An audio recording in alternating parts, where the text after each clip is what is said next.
Corona vaccine की दूसरी लहर के बीच पश्चिमी देशों में वैक्सीन मिलनी शुरू हो चुकी है। भारत में भी वैक्सीन की उल्टी गिनती चल रही है। इसके भंडारण की सारी तैयारियों के बीच ड्राई रन भी किया जाने वाला है कि वैक्सीन का जरूरतमंद लोगों तक पहुंचना कैसे सुनिश्चित होगा।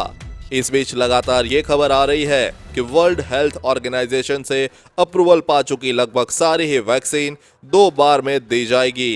इसके साथ ही ये सवाल भी उठ रहा है कि क्या वैक्सीन का दूसरा डोज न मिल सके तो ये खतरनाक होगा। देश में भी एक ऐसा ही मामला सामने आया है जिसने इस बात पर सवाल खड़ा कर दिया है कि वैक्सीन का एक डोज संक्रमण से थोड़ा भी बचा नहीं पाता।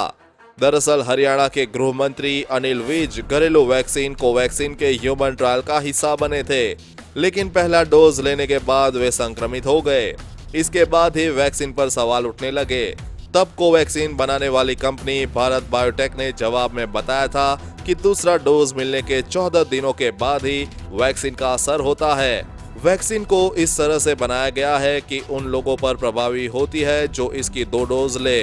इसी तरह से इंटरनेशनल वैक्सीन फाइजर के बारे में भी सवाल उठ रहे हैं। इस पर अमेरिकी फूड एंड ड्रग एडमिनिस्ट्रेशन विभाग ने कहा कि फाइजर का पहला डोज लेने पर थोड़ा प्रोटेक्शन तो मिलता है, लेकिन इसका पूरा असर तभी भी नहीं होता। इसके मुताबिक पहला डोज ले चुका व्यक्ति अगर ज्यादा वायरल लोड वाले मरीज के संपर्क में आए, यानी जिसमें संक्रमण का स्तर ज्यादा हो, तब डोज के बाद भी संक्रमण की आशंका बढ़ जाती है। बता दें कि फाइजर वैक्सीन के 2 डोज 21 दिनों के अंतर पर दिए जा रहे हैं, वहीं मॉडर्ना वैक्सीन के 2 डोज 28 दिनों के अंतर पर दिए जा रहे हैं। इसी तरह से ट्रायल के आखिरी चरण में पहुंच चुकी भारतीय वैक्सीन कोवैक्सीन को 28 दिनों बाद यानी लगभग 1 महीने के अंतराल पर दिया जाएगा।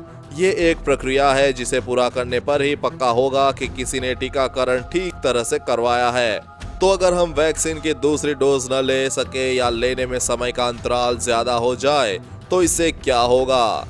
तब क्या हमें नए सिरे से दोबारा पहला और दूसरा डोज लेना होगा या फिर वो भी नहीं किया जा सकेगा? चूंकि कोरोना वायरस और इसके लिए बनी वैक्सीन नहीं है, लिहाजा इस बारे में खास शोध नहीं है। पहली बार साल भर के अंदर कोई वैक्सीन बनाई गई है और फिलहाल इसके बारे में या इसके साइड इफेक्ट के बारे में भी खास जानकारी नहीं।